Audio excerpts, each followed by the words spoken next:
gospod Slana, da ne bodo govorile samo vaše slike, bi vas vprašala, kako ste izbirali te slike, ki so danes tukaj na ogled?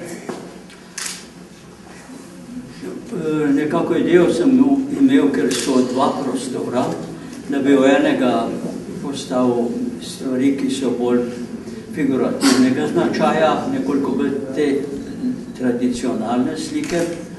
Hotel sem en tak bežen pregled narediti.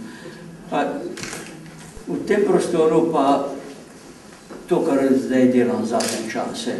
Čeprav tudi zdaj delam večkrat figurativne stvari, kako bi rekel, ko delam abstrakcijo, ko se tega malo navličam, potem se vrnem spet nazaj in tako menjam, tako se več naredi in me stvari bolj potegnejo.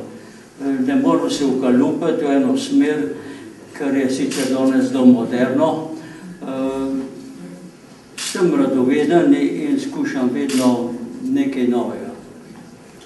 Ste zadovoljni, kako ste postavili? Ja, lepo. Zelo lepo in lep prostor, tako da sem z veseljem sprejel ponudbo za to razstavo.